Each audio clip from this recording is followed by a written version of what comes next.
What's up, y'all? Tuning in ShamaOsama, and today we're gonna react to Philly Streets. My brother sent me this. He wanted me to react to it, so I'm going to. Yeah, my name is Ra. We in Kensington, Philadelphia, North Philadelphia to be exact, somewhat. It's known for a lot of drug use, crime, drug use, prostitution. What are the most popular drugs here right now?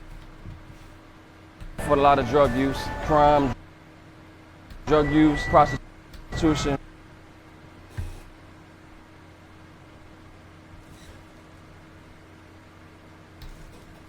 What are the most popular drugs here right now? The trank, the dope, and the fentanyl. What's up, baby? Just doing them dirty, like bad. Like my mother's from down here. My mother used to do every drug in this book. Glad to say she's cleaned off everything. But me, when I was a child, my mother was down here doing dope. She did not look like this. She had a couple track marks. She had a couple little sores and everything, but her limbs wasn't falling off. It's real bad. Like you can smell them when they walk past. Like, do you guys believe addiction is a disease? Yes, it is. Some people want to get off drugs, but they so deep into it, they can't. No matter how hard they try, they've been doing it for so long, it becomes a part of them. What do you think is the solution for someone who's that far in the lifestyle of drug addiction? Well, my honest opinion, I don't think there's no solution. Then they're gonna do it till they die. There's a fight right behind us. All right, that's it. You got him. That's it. That's it. You stealing? You can't steal. You can't steal. Da bing. No more. Get up. Go. This is a typical day in Kensington, a neighborhood in Philadelphia. 400 to 800 people are on the streets here looking for their next high. What's your name? Bud. How long you been out here? Almost 4 years. I think it's crazy, for real. When do you think you first started doing drugs? I tried drugs when I was 18.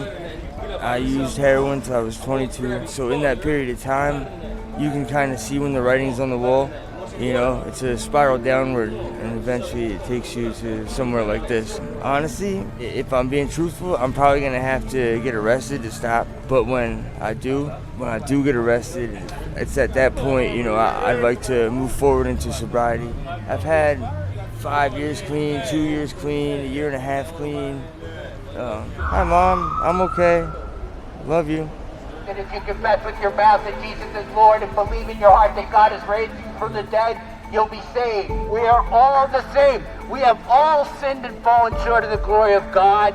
And like I said before, at the foot of the cross, there's no racism, there's no gender, There's no gender? There is no, and let me repeat that. There is gender, but there is no difference in salvation with respect to gender. If you're a man, you get saved. If you're a woman, you get saved. There's no gender. Let me tell you something. A man will not get to heaven if he's a and doesn't repent of his homosexuality. Do you use any of the harm reduction services they offer out here? Yeah, we use the needle exchange. Then with harm reduction, they offer like wound care.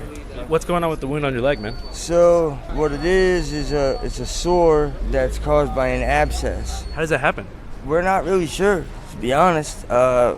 Most of us think it's the trank that does it. The dangerous street drug component is officially called xylazine, nicknamed trank, as in tranquilizer. For people who use illicit drugs, it is an X factor, both unseen and possibly fatal. City officials and the feds say trank is being mixed with opioids. My name is Rosalind Pichardo, founder of Operation Save Our City. I work with families of homicide victims, and I'm a harm reduction. Oh yeah, you don't got the key.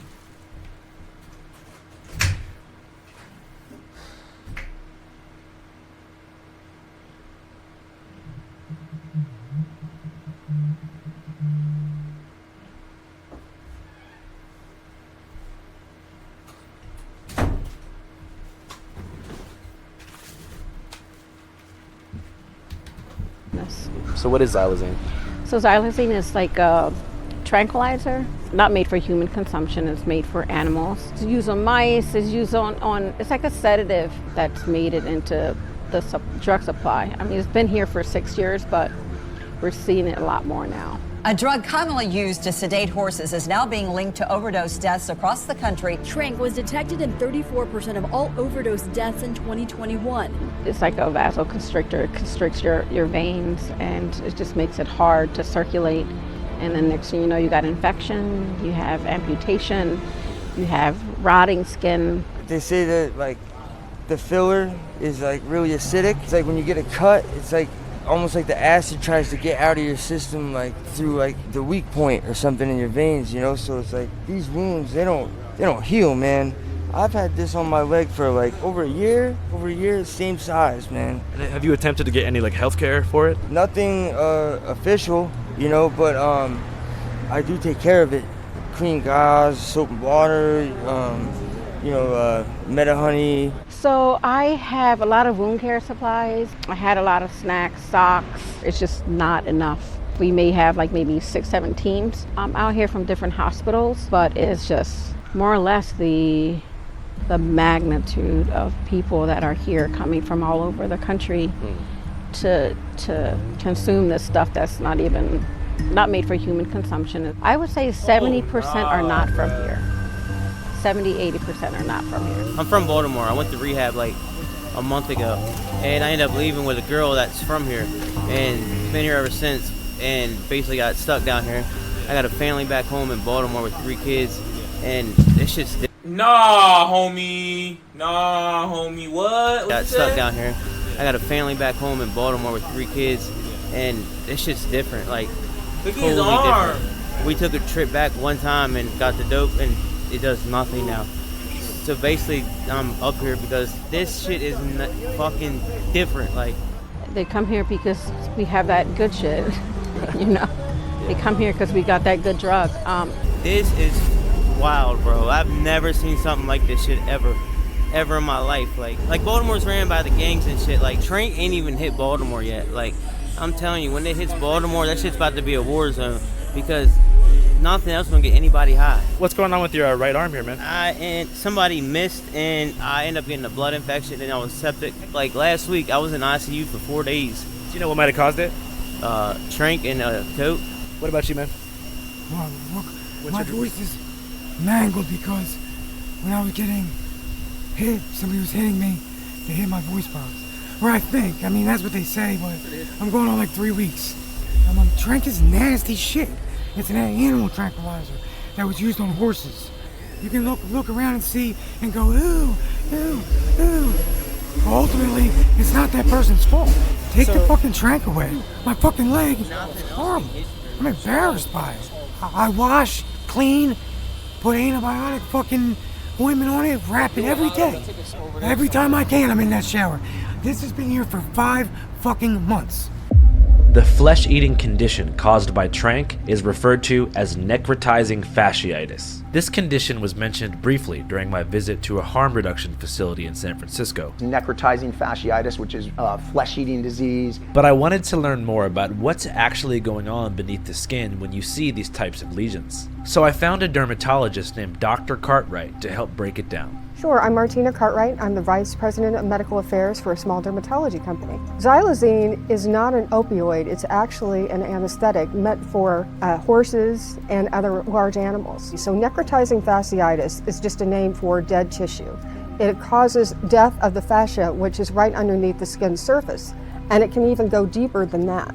So what you're seeing, that blackened tissue, again, is dead tissue, and below that is a harbored infection.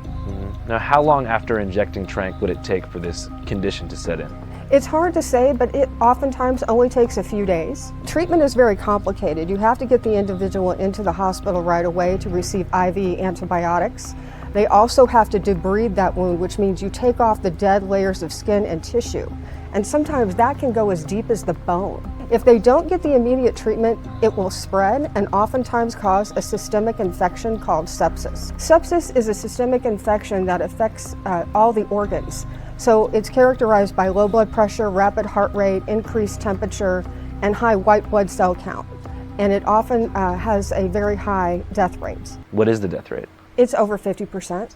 Is there any type of treatment for sepsis? Amputation is the only treatment. They're not getting enough blood flow and nutrients to the area where the tissue has died, and it just keeps spreading. You can think of it almost like water spreading in a puddle. It goes from one small place, and then it spreads throughout the limb, and if they don't seek treatment to get that blood flow back in there, they're going to lose their limb. Once symptoms have progressed beyond their initial stage, which is marked by dramatic inflammation of the affected limb, the skin begins to corrode. After that, the only real option is amputation, which in America costs $45,000 without insurance. So it's not uncommon in Kensington for tranq addicts to chop off their own limbs to stop the disease from progressing onto their internal organs. Now, I can genuinely say that in all my years reporting, I have never seen something this horrifying. And on a human level, I was struck with a piercing sense of anger and genuine frustration that there was actually someone out there, probably in plain sight,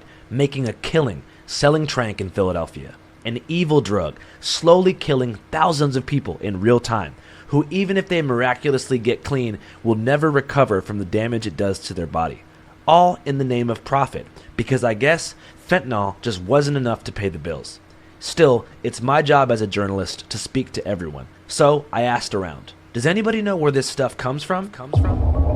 I was told that at the top of the supply chain, almost all of Philadelphia's tranq is created by a tight-knit pair of two brothers who've achieved a monopoly on the flow of xylazine in and out of Philadelphia after Pennsylvania Governor Josh Shapiro made it temporarily illegal 6 months ago for veterinarians to prescribe or even possess xylazine. Governor Shapiro is taking aggressive action to stop the spread of xylazine, also known as tranq, directing the State Department of Health to list it as a Schedule III narcotic. The tranq brothers agreed to meet with me, but wouldn't give me an exact address. They first told me to go to the parking lot of Max's Cheesesteaks in North Philly. From there, they gave me walking directions to the stash house, where the door was left wide open for me to enter.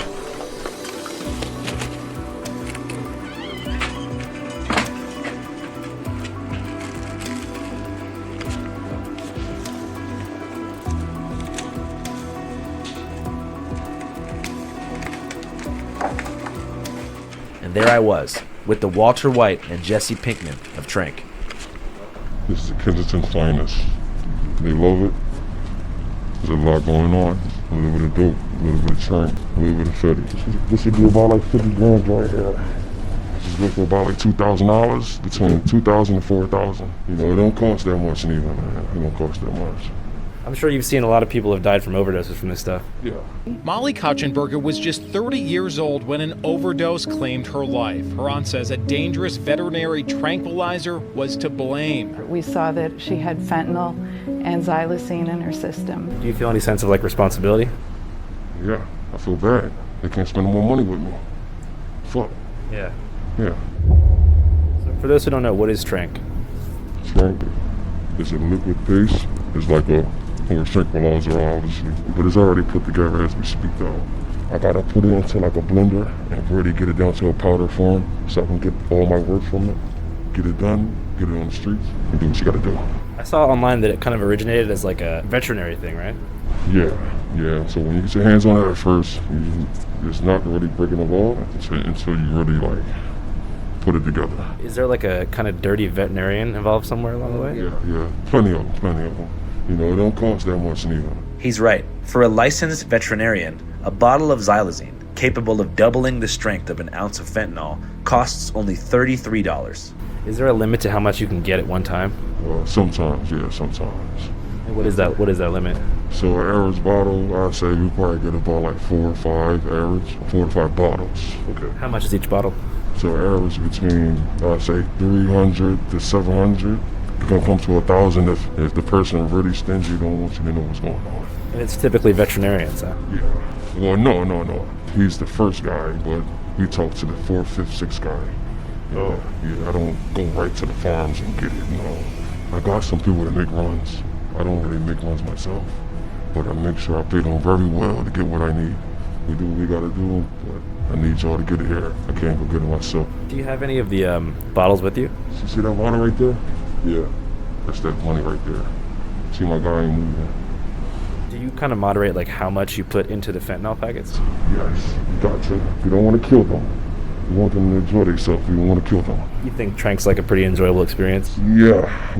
It causes an anesthetic effect, so lower heart rate, a sense of calming. It almost rivals that of heroin. Interesting. And they don't go through harsh withdrawals. What does tranq feel like? Tranq makes me feel like I'm asleep. Honestly, it's kind of like a daze.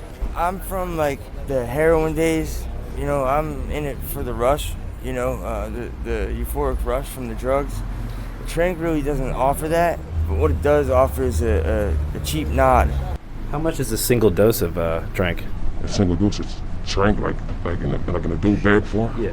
$10, $5 to $10. Oh, $5 for a bag of fentanyl mixed with a tranquilizer. How many do you think you sell a day? Hundreds of thousands. From a distribution standpoint, the Trank brothers supply between 15 to 20 blocks in Philadelphia every day with their own bundles of Trank. They estimate that each block alone sells 10,000 doses. So if a block doing 100 bundles, and there's 14 bags in a bundle, that's about 10,000 packets. This economy generates $500,000 every day. But as we saw,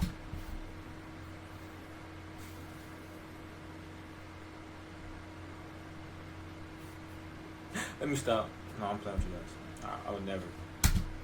costs many could customers never. their lives and limbs. Or have you seen the effects of it on people's body? Yes, as if I did, and it's not good. Normally, if you do it the right way, it won't happen like that. But if you miss, it will tear your ass up. Do you feel any sense of like responsibility for that? No responsibility. How come? Because I'm not the one that's giving it to them directly. So you have other people that work for you? Yes, I do. How many people do you think work under you? 50 average. What's like their average age typically? Average age, teenagers, dealers, teenagers, older people, yeah, sometimes, but they normally the drug addicts. I see you have some protection on you here. Yeah, got to, all the time. Glocks, Smith & Wessons, a little bit of everything, whatever we can get our hands on. But Glocks is our favorite. They are very, very reliable. There's a lot of robbers.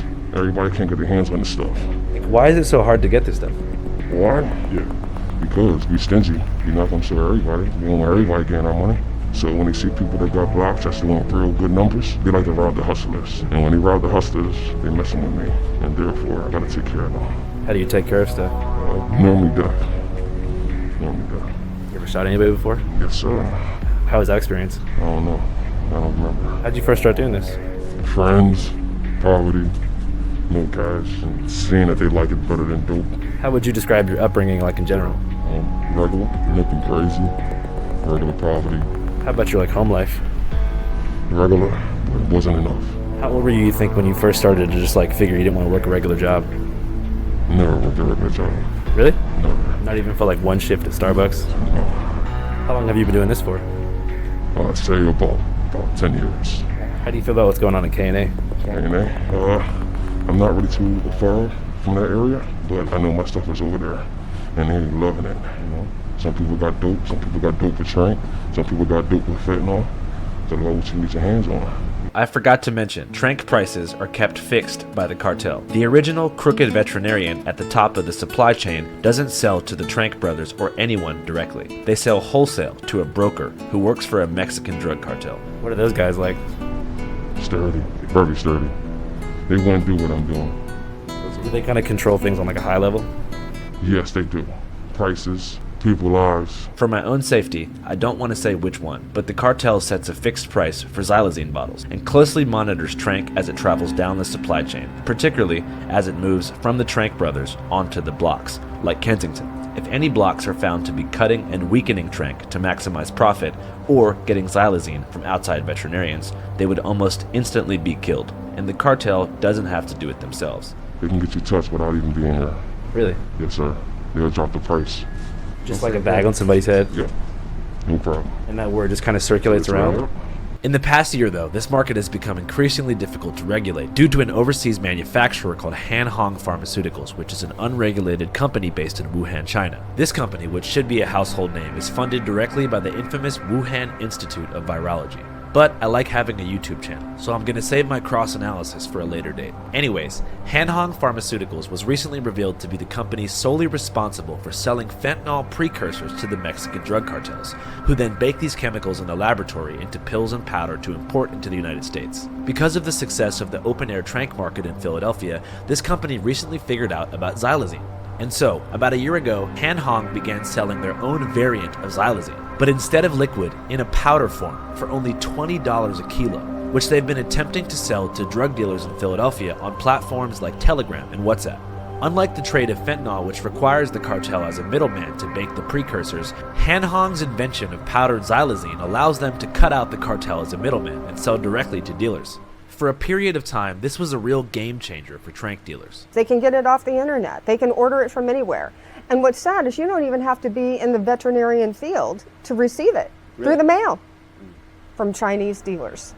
However, this majorly weakened the control of the cartel, who had already set a fixed price for liquid xylazine bottles, leading them to impose a death sentence on anyone caught receiving or trading powdered Chinese xylazine. This green light on the cartel do not play. someone's life, however, is imposed remotely. Because Philadelphia is so poor, all the cartel has to do is contact the city's gang leaders through private channels, with someone's picture, their name, and a price. In the following days, a feeding frenzy for that person's life will ensue. 3 gunmen firing dozens of shots in broad daylight, killing a 19-year-old man who was sitting on some steps. From an outside perspective, it may look like gang warfare or just simply black-on-black crime. But it's actually a proxy war between Chinese corporations and Mexican drug cartels. For this reason, the advent of trank in Philadelphia has led to a major spike in homicides. And almost nobody has a bigger target on their head. All they gotta do is get a tag, switch it, put it on than the Trank brothers. What are your aspirations like for your whole life? Well, I get in and get out. I've been in for quite a while, but since the Trank and the fentanyl have been here, profit's been very skyrocket, so I assume I haven't been doing this too long, but yeah, until then, I gotta do what I gotta do. So you do think you'll get out of the dope game eventually? Yes, I will. What do you want to do when you're out? Get a business. I like cars. I like fancy cars. What's your favorite kind of car? Dodge Charger, Hellcat, Grand Cherokee. I like money.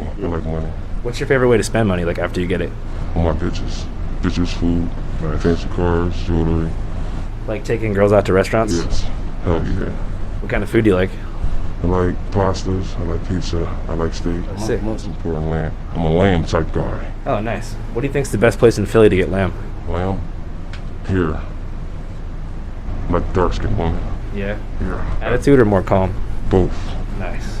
Only you know how to fucking listen. Have you ever tried this stuff before? Fuck no. Would never. You think drugs are harmful? Yes, it is harmful. How come? We don't like it. Why? And look, you see what it's doing? It's killing everybody. Do you feel any sense of like responsibility? No. They're gonna fucking buy it off me. You wanna sell drugs tomorrow, guess what they're gonna buy it off of? You too. All kids stay away from drugs. All kids stay away from drugs. Alright guys, appreciate it. Thanks for your time.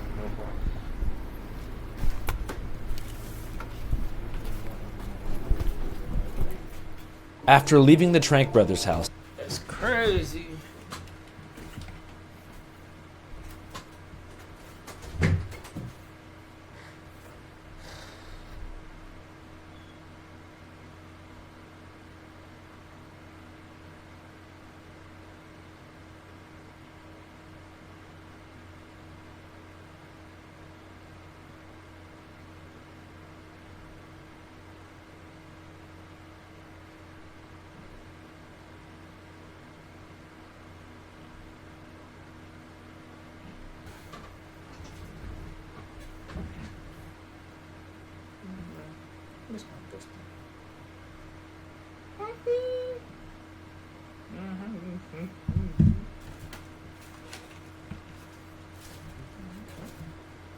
I felt conflicted.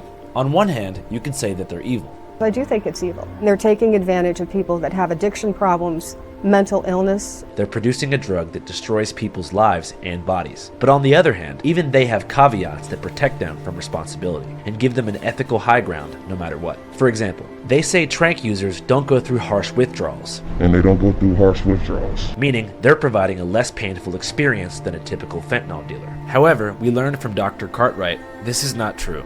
The come down from that drug is so horrific and painful for them, they'll check themselves out of the hospital and start all over again. They also claim that necrotizing fasciitis only sets in if you miss a vein. If you do it the right way, it won't happen like that. But if you miss, it will tear your ass up. Meaning, it's all the fault of the user for not doing it right. This is also false. It's more likely to happen if you miss a vein, but regardless, it will occur.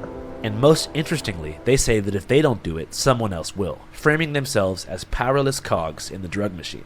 They're gonna fucking buy it off of me. You wanna sell drugs tomorrow, guess what they're gonna buy it off of? You too, man.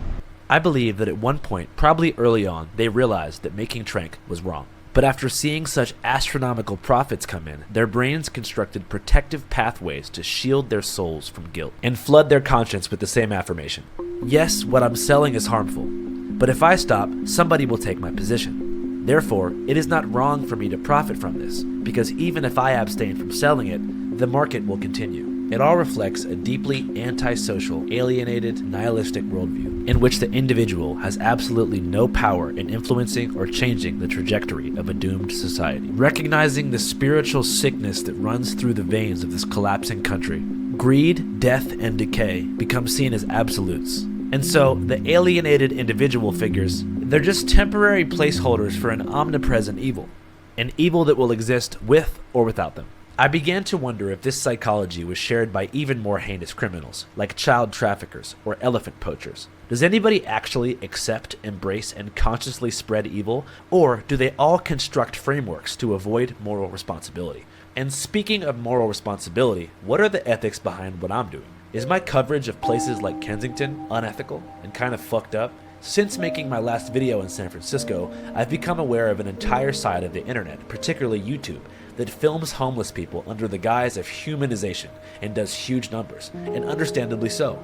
Poverty is pornographic. The difference is, you don't generally jerk off to homeless content or hood vlogs, but it tantalizes a similarly curious part of the brain that gets excited by the forbidden and dangerous.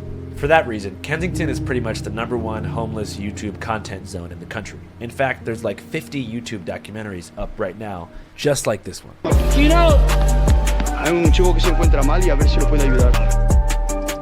Está desnudo. Which all follow pretty much the same marketing strategy. City of Zombies, further dehumanizing Americans suffering from necrotizing fasciitis, and purposely using salacious language to collect ad revenue from views, which because of our declining attention span, which also comes as a result of a Chinese psyop called TikTok, are best driven by clickbait titles and shocking keyframes. Upon further investigation, it would appear that Kensington's largest export besides trank is definitely content, a two-syllable term that represents the transformation of art into a flat commodity, of which value is determined solely by engagement, not quality. Meaning, a content creator could realize that the product he's selling is bad for society, but so long as the market demand is there, he will continue. You see where I'm going with this? The Trank brothers aren't the only ones profiting from human suffering in Kensington, and many locals feel that much of the content filmed here does much more harm than it does good for the neighborhood.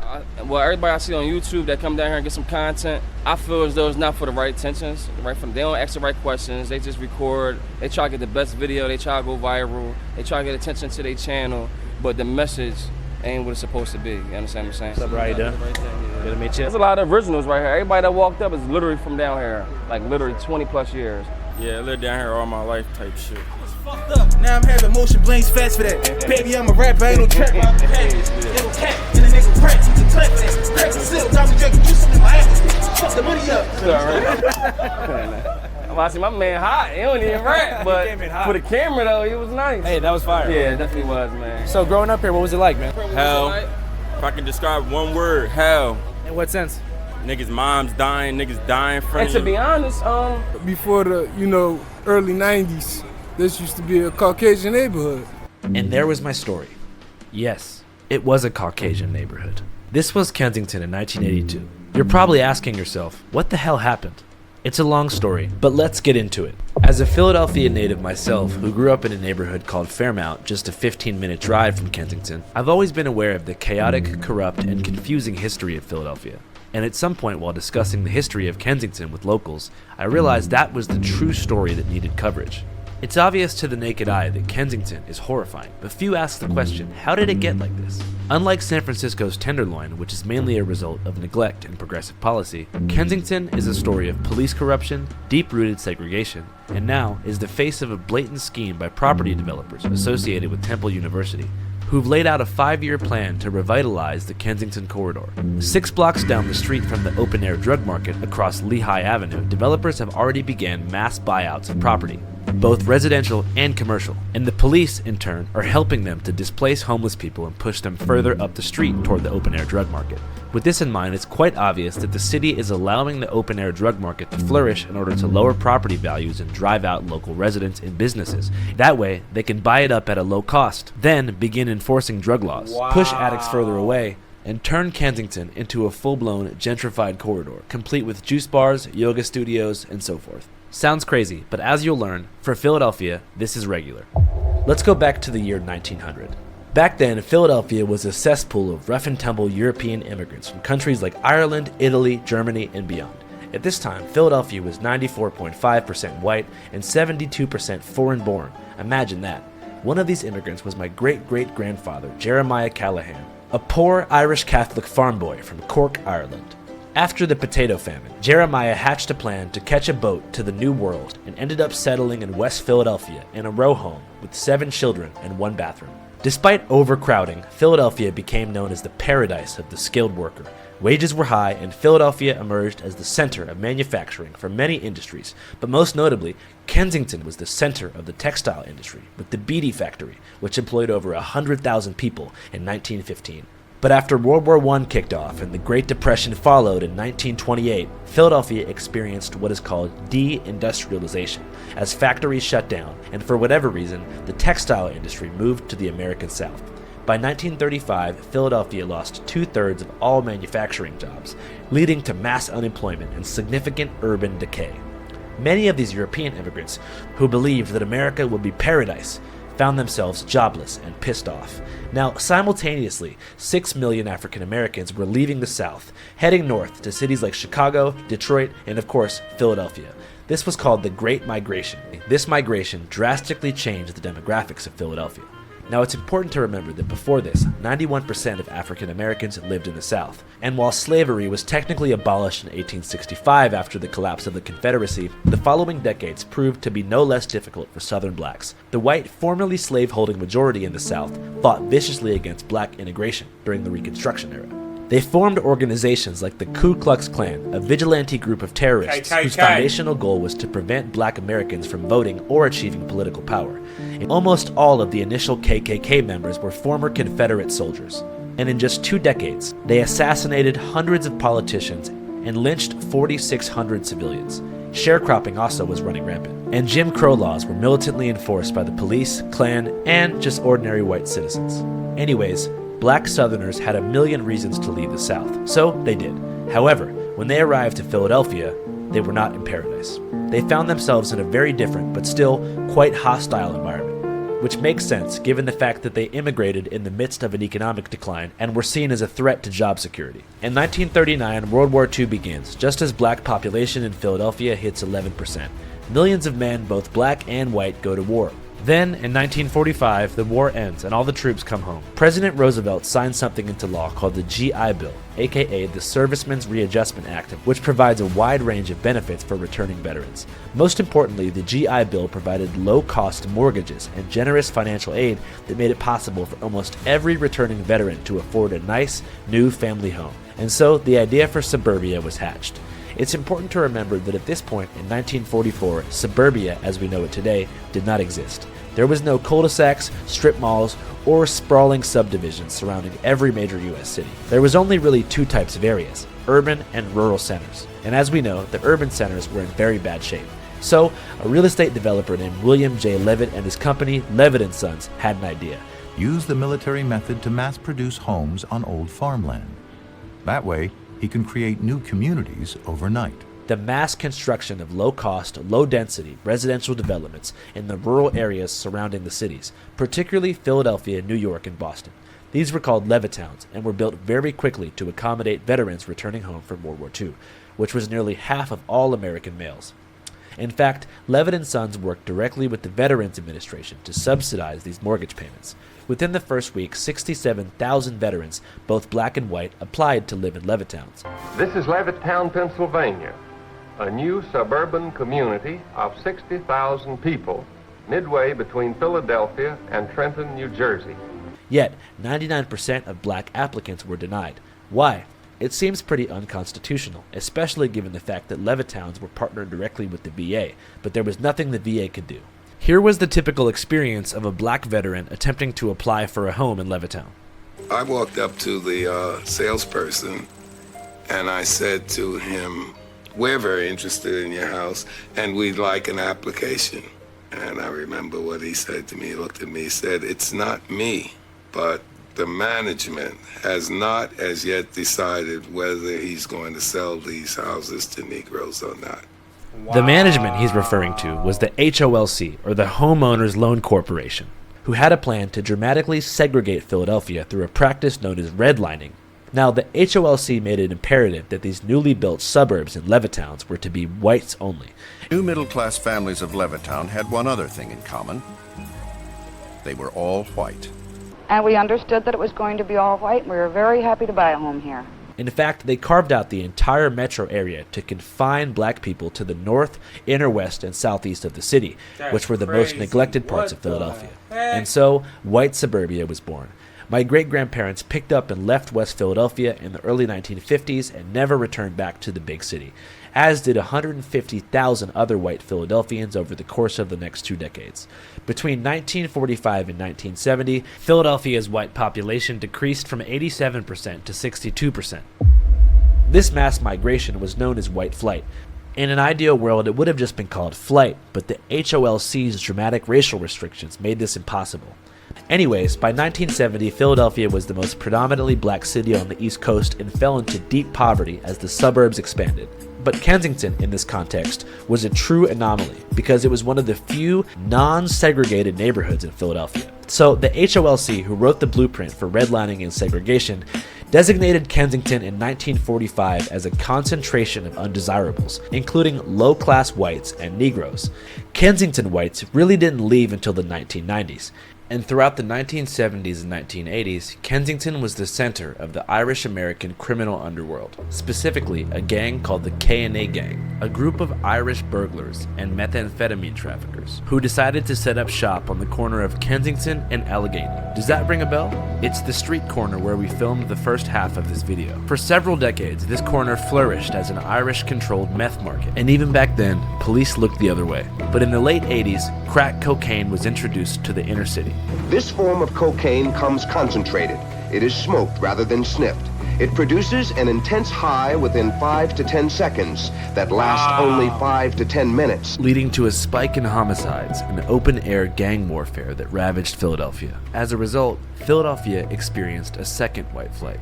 Between 1990 and 2010, white population in Philadelphia decreased from 57% down to 33% of the city, and for the first time, suburban population actually exceeded urban population in Philadelphia. The Kensington whites, including the K&A Gang, were among those whites who left the city in the 90s. This left their open-air drug market pretty much unattended. So crack and heroin traffickers, who were mainly black and Latino, decided to set up shop on the corner once used and occupied by the Irish. When the 90s hit, a lot of Hispanics and blacks moved into the neighborhood. And that's when the drug trafficking got real heavy. Did a lot of the Hispanics and blacks who moved here, were they coming from other parts of Philly, or were they migrating from different states and cities? Other parts of Philadelphia. It ain't too many outsiders over here. Shockingly, Philadelphia police continued their look the other way policy, but locals say that was only for the sale of drugs, not public consumption. What you see today has only been allowed for the past few years. When I was young, they used to get high in abandoned houses. They used to hide from people to do this. They used to keep it more concealed. They used to be more, you know what I'm saying? But you know what they told me though? When I told them, like, what is y'all doing? Go in the abandoned houses and get high. Why y'all doing this shit out here? You know what they told me? They said, if I go in the abandoned house and get high and I OD, ain't nobody gonna find me. So they really feel comfortable getting high outside. So, because when they OD, somebody walk past, somebody see them, and they give them CPR. And I gave them CPR plenty of times, and gave them Narcan plenty of times. But like back in the day, like I said, they used to go in the abandoned house. They used to hide from this. This always been a problem. It's just now it's outside for everybody to see now. So in terms of legality, is it legal to use and sell drugs in this particular radius? If you don't get locked up, what you call it? Say if a cop walk past you, right, and you getting high outside, and you don't get locked up, you get no citations, no nothing, what you call it? It's legal, almost. Damn near. Legal. But what about actually selling drugs? That's still illegal, right? It's definitely still illegal. You definitely can't sell drugs. Definitely can't sell drugs, yeah. This is a very important distinction to make. While in recent years, Philadelphia police have turned an extreme blind eye to public drug consumption in Kensington, the same does not apply to drug dealing, like it once did during the days of the Irish mob. A major drug bust in Kensington. This morning, Philadelphia District Attorney Larry Krasner announced the arrest of more than 57 suspects who are allegedly selling fentanyl, heroin, cocaine, and other drugs. Many locals feel like this sort of selective enforcement is essentially entrapment. That's how they do now. That's how they get black, that's how they get us. They give it to us. Yeah. What do you mean they give it to you? The government. Bring it into the United States for us to sell. They don't tax it, so they lock us up for it. If the government could tax it, we wouldn't go to jail for it. All right, so this time I want to do a side note, all right? Let me do a side note. My goal is to have a dog show in Philadelphia. So for everybody watching this, my Instagram is BillyLoveKennel_27. I breed dogs for a living. I do it for a hobby. If anybody want a free dog, they expensive, but there is some dogs that I will bless some families with. You just got to give me a good enough reason why you need it for free. You feel like Michael Vick gave dog owners in Philly a bad reputation? Yes, he did. Shit, what you talking about? Hell yeah, he did. But, he came back from here, apologized. He was a professional. I know with his dogs. Yes, I breed dogs. I do not fight. I do not fight dogs at all. Michael Vick does have a fascinating story of redemption and rebirth. But anyways, that's a story for a different day. As I mentioned earlier, K&A is on the frontier of an ongoing class war, which right now has an obvious dividing line, Lehigh Avenue. Lehigh, right there where the bridge at. Let me take you on a brief drive here from the open-air drug market 6 blocks south to give you an idea of just how dramatic a contrast there is. We begin our drive on the corner of K&A at the Gates of Hell and drive south on Kensington Avenue. As we saw, there are thousands of people here shooting up and smoking trank, fentanyl, meth, and heroin. Almost every business, aside from a select few, is permanently closed. As you continue to drive a few blocks, there's still decay.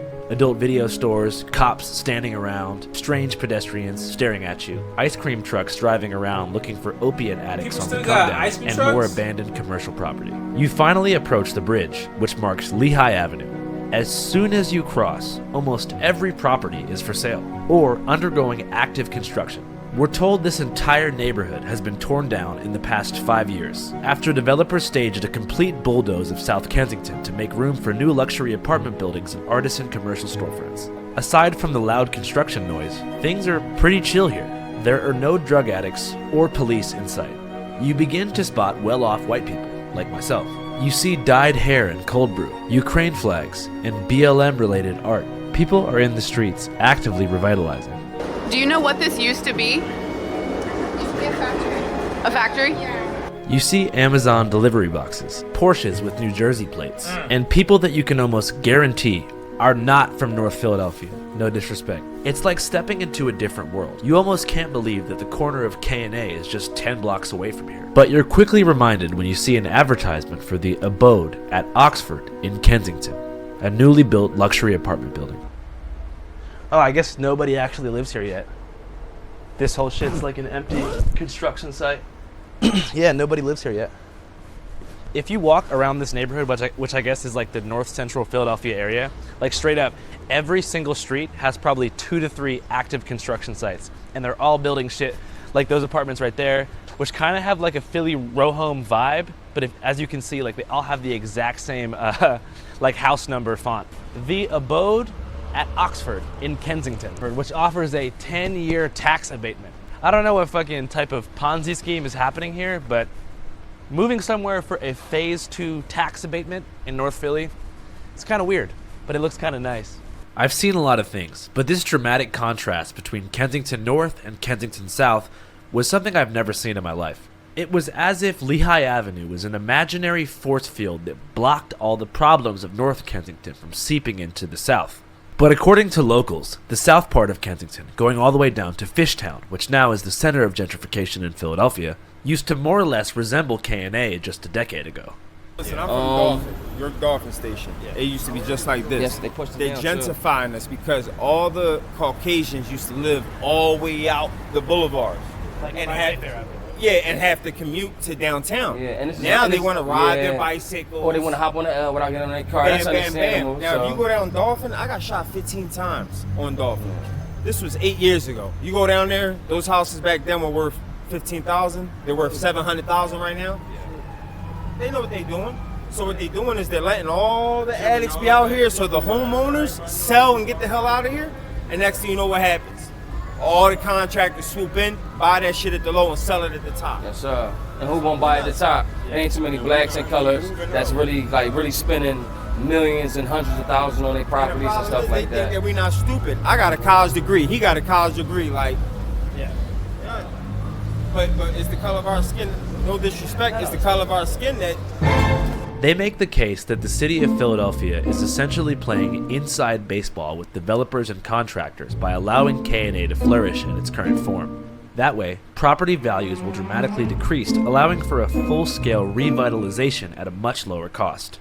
This may sound like a conspiracy theory, but consider that a year ago, Philadelphia simultaneously evacuated its 2 largest underground homeless encampments, forcing homeless people above ground and sending them directly to the corner of K&A. And officials today cleared out several homeless encampments in that neighborhood. It was all part of an effort to tackle the city's growing opioid crisis. One of these encampments was called Conrail, which ran along the train tracks in South Kensington for multiple decades. I don't know if you're familiar with Gurney Street, Conrail.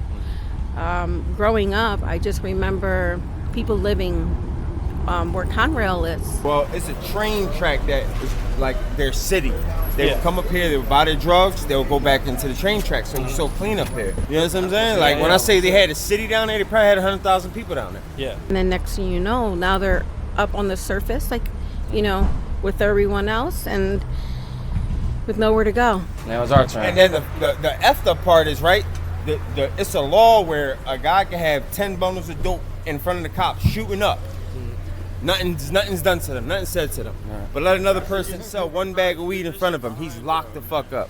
What you going in his pocket for? What you going in his pocket for? Because he's sleeping and I'm about to leave. But why you going in his pocket though? She's trying to steal from him. He's okay. He's okay. Nobody know but you. Nobody know but you. It's okay. He's okay. How do you know? First off, he's asking why you go in her pocket. She's having 1,000,001 excuses. You know what I'm saying? Oh, it's because he's not going to get robbed. Just leave him alone. He's all right. You about to rob him. Be careful, Frank. Be careful, Frank. All right, Frank. Make sure you got everything in your pocket, Frank. All right? I know you don't give a fuck, Frank, but we care. She's going in your pocket. Come on. Whether it's true or not that K&A is just a product of one big development scheme is to be determined. However, one thing is for sure. Philadelphia is gentrifying at a more rapid pace than almost anywhere else in America right now. And obviously, while it's better to live next to a yoga studio than it is to an open-air trank market, simply revitalizing one area and just pushing the problem further away doesn't actually solve anything. It's only a temporary band-aid for problems like drugs and crime, which are endemic in our society. Eventually, like we see in San Francisco, the criminal element of every city which is only repressed by gentrification will grow to reclaim the city it was pushed out of.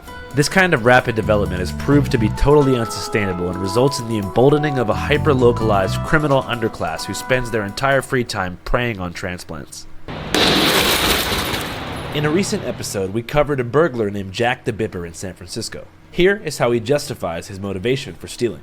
This shit, honestly, it became a forte of mine because the Google techies that started coming by, they were so fucking dumb, so stupid.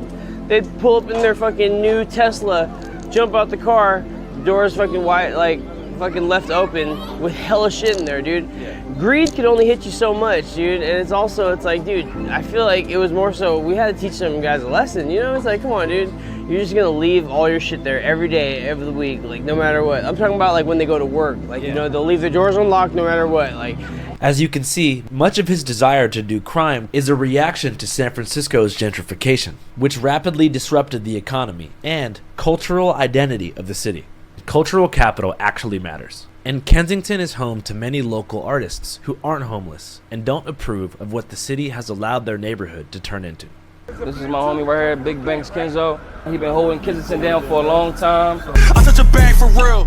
Bet your little stash, that boy gon' be mad. That shit gon' be bad for real. Hey bro, chill out, you already know how we carrying it. I used to tuck all the work in my sock. Still on the F, I can't go to the spot. Bitch on the face of my hood, if you with me, you good, baby. I got that shit here on lock. He says that since cops began turning a blind eye in Kensington, it's become a magnet for drug users all around the country. Some people come down here. I talked to this one boy. He said he was from Memphis. He came down here 8 years ago and got stuck and just been comfortable down here. How you do that? I make clothes like bro said. I give clothes out to these people for free. I gave one guy clothes He found my Instagram when he moved to California, got on his feet, he got his life together, and then I just found out he OD'd out there off fentanyl. Yeah. And it's like, damn, you left down here to get on your feet, and you still went to wherever you went to thinking you found peace and still got caught up in it. Yeah. So this is really a mindset. It don't matter where you at, bro. Some of these people really have mental problems, schizophrenia. Like, they be having serious issues going on with them, something that we can't help them. Like, but then it's like, if they know they could come here and not do it elsewhere, it makes here even worse. You gotta remember, there's little kids down here just like it is out Fairmount and Seattle and all that. Bro, that's walking to school, they got walk passes. We just were talking about the library. I got a 10-year-old son, he know that the library is called Needles Park. He never knew it as the library. I knew it as. Yeah. And I just moved out the neighborhood. Yeah, hell yeah. I ain't gonna lie, bro. I done moved out the neighborhood. If the real estate conspiracy is true, the plan is working.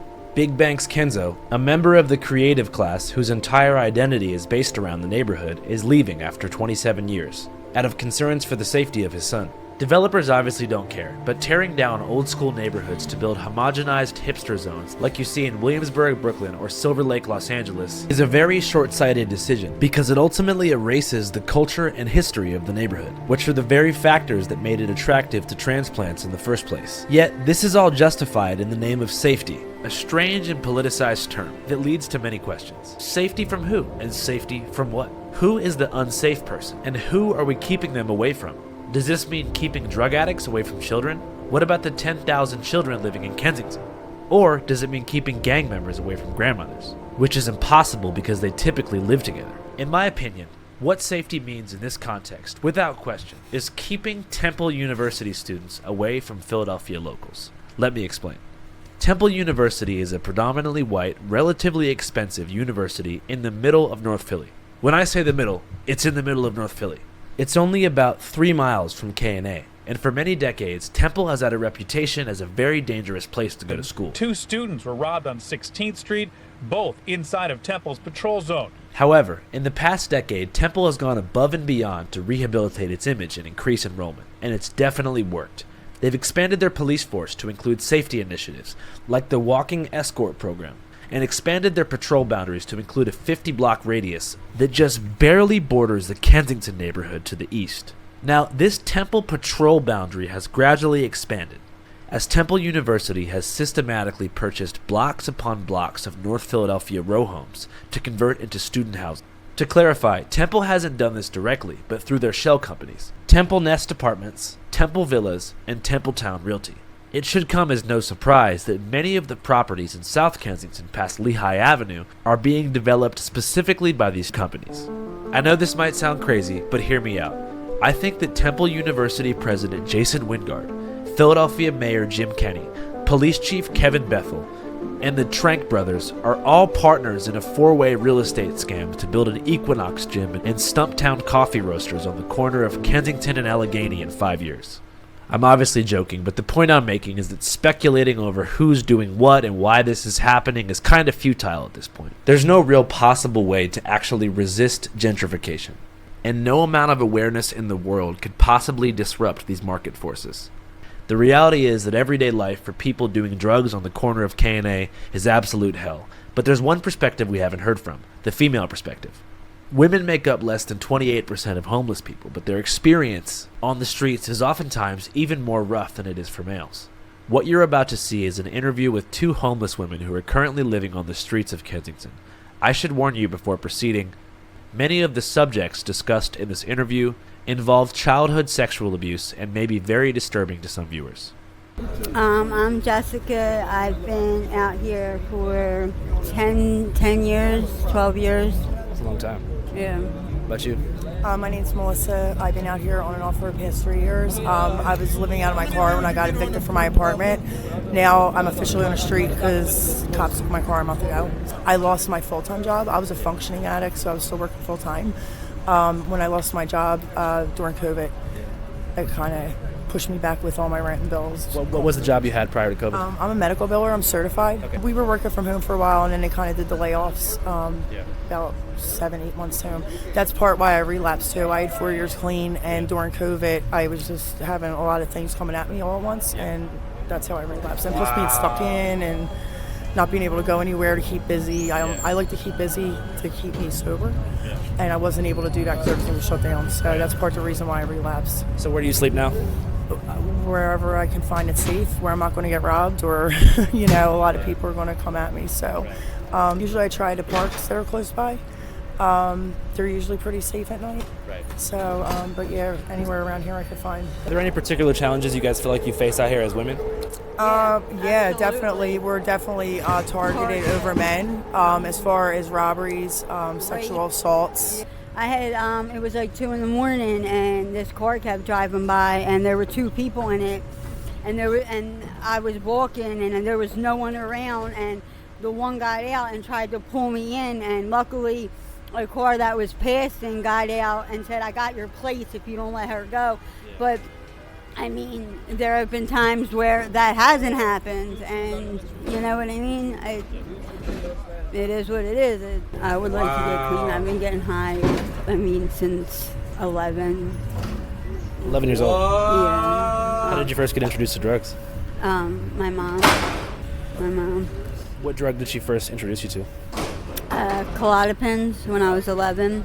So pharmaceuticals is where it began for you? Yeah, but she smoked crack. I never smoked crack. And then when I was 15, she got clean off crack and developed a dope habit. And we was getting high one day, and I thought she nodded off, and she wound up dying. So she died when I was 16. Yeah, you were there? Yeah, I was with her. I thought she just nodded off. I mean, like, it hurt me, but my mom did a lot of fucked up shit to me, you know. Was your dad in the picture? No, not really. After my mom left him for a drug dealer, he just, you know, and then she was with him for like 2 years. He caught a case and went to jail, and he didn't snitch. So, like, the guy he was getting quantity off of had a thing for little girls. So instead of my mom tricking him, she would send him to my room. And it started when I was 9, and from 9 to 11, she would, you know, pimp me out to him. I didn't find that out till I was 15, that she was pimping me out to him. That's fucking horrible. I'm sorry to hear that.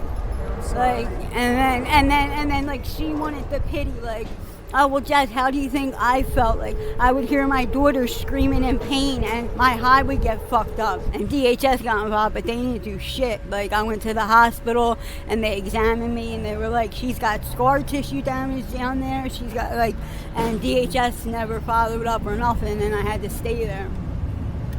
So, but when she died, it still hurt. Like, that's still my mom. When your mom passed away, was that kind of a wake-up call for you, where you feel like you wanted to get clean? Yeah, I did get clean. I moved to Jersey for a little bit, but then I just came back to Philly, and then I just couldn't like handle it. You know what I mean? And one thing you mentioned is that you started doing Klonopin when you were 11 years old. How many people out here do you think like began their spiral into addiction via pharmaceutical drugs? Oh, everybody, because I would say like 90%. Yeah. 90% at least. Because after she died, I stayed away from the heroin, and then when I was like 19, I started doing perks, which led to oxys, which led to, and I was an office manager at an MRI office, so like I had a job in an apartment, and then I left that job to work for the city, and you know, it was just all too much to handle. That's after. how I actually got introduced with opiates and heroin, because I was in pain management. I was in a really bad car accident. Right. So I was in pain management on the pain medication, Oxy, and then when the DEA started tightening up the rules, having doctors cut the medication, I got cut off it, and I couldn't afford buying the pills off the street. It was just way too expensive. But physical symptoms, it's hard to just stop. And the heroin and dope was cheaper. Yeah. So that's how I got it. And I didn't even get introduced to that until my 30s. I was shocked. It seemed that from coast to coast, the vast majority of homeless addicts that I talked to began their spiral downward as a result of being prescribed opiates by a doctor after sustaining a serious personal injury. Gradually, their tolerance to prescribed drugs like Oxycontin and Percocet would build. This would lead to financial hardship, which would in turn prompt them to turn to stronger and cheaper street opiates, like fentanyl, heroin, and tranq. It's clear that without question, our society has completely failed these people. It's almost incomprehensible that our government is using our tax dollars to send billions to military aid to fight proxy wars in countries like Ukraine and Israel, while major American cities like Philadelphia, Los Angeles, Portland, Seattle, and beyond host actual... Bro, I went to LA, bro. That was my first time traveling. I traveled 2 years ago. Bro, oh my God. Never again.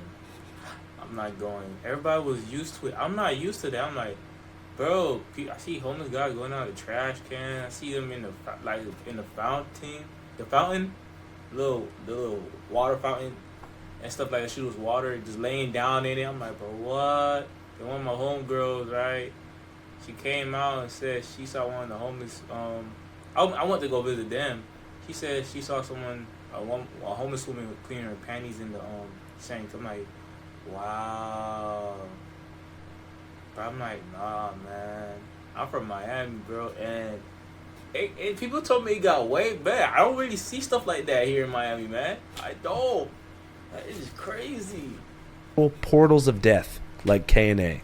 No matter where you stand on the political spectrum, it's clear that something needs to be done immediately. And no one feels this way more than the drug users who are living in this hell. Out here, do you think that this is a good thing that the city is allowing this? Absolutely not. No, I think it's awful that the city allows it, that the cops just sit there and some of the insane things I've seen out here, you can't make it up. And like what? It just a lot of craziness that happens with Cops the people. Make you do dates for free, and they say if you Some don't, of them do. yeah, if you don't, you'll get arrested. Like they want sexual favors, or they'll arrest you even though you committed no crime. I used to live at Front and Berks, and I went down to Front and Cecil B. Moore to sell my stamps, and I bought some food. And I'm walking home, and this cop circled me like 2 or 3 times, and I had grocery bags. And by the time I got to Cecil B. Moore, he was parked there. He left my groceries, and he's like, if you don't give me a price, I'm putting you in handcuffs. I'm like, I'm not retarded. I ain't giving you a price. That's like incriminating myself. So he put me in cuffs, put me in the back. I'm like, where's the fucking body cam? Like, where? But this was like 6-7 years ago. Like, where's the body cam? Where's the fucking car cam? And he got in the back seat. We parked somewhere. He got in the back seat, and then he left me there. And then he would have the balls when he would pass me to be like, oh, are you good? Are you all right? Is anybody bothering you? Yeah, you. You're bothering me. Yeah, like you're bothering me. Like you just made me fucking. I've heard similar stories. Like none of that's ever happened to me personally, but I've heard similar stories from other people, other females down here. But I just think it's terrible. Something does need to be done. People down here need help. They don't need to be treated like trash and not like somebody's brother, sister, mother, daughter. There's somebody's family member, and it's just terrible how people are treated. Yeah. There's even cops that I'm gonna make sure I be good with this YouTube thing, cause bro, man, I don't want nothing. Nope. My ex, his godfather was a cop, and he used to take the dope off the dealers and bring it home to him. You know what I mean? Like the cops out here ain't no good. Like they'll watch you. There's a lot of corruption. Yeah, it's like a lot of corruption. Yeah. You know. I mean, a lot of people would say that these kind of zones are necessary because if you don't contain the problem, it'll spread like wildfire to the rest of the city. Do you guys agree with that narrative? I understand their thought process in that. I understand that, but at the same time, people need legitimate help down here, not just throwing Narcan or opioid, or putting people in jail, things like that. Like the way they're taking the approach to offer assistance and help, it's just not working. They need to come up with a better plan. Is that an ice cream truck? Huh? Yes. That's constant. Do they sell a lot of ice cream around here? Yes, they do, and water ice. And yes, so the addicts. Let me ask y'all a question. Why is the ice cream popularized in the addict community? Like a lot of addicts buy a lot of ice cream. I always loved ice cream. See, and when I that's was your pregnant with my daughter, excuse. But I ate all y'all ice buys cream. it. I love ice cream anyway. Addicts, especially when we're coming off of it. Yeah. Sweets. That's right. Like And ice cream is the best option, especially. I personally have a sweet Do you guys want to get some ice cream right now? I would love some ice cream.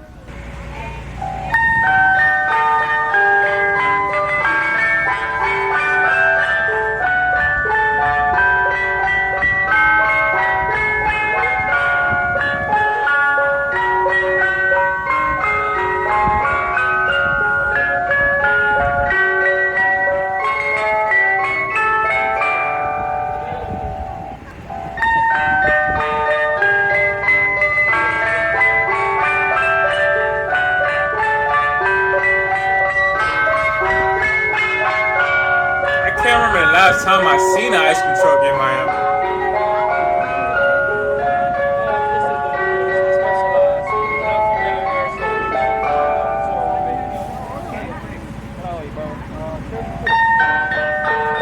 Alright, yo, man, that is crazy. I don't know, man. I can't, boy. Oh, Lord. I hope I do big with this YouTube.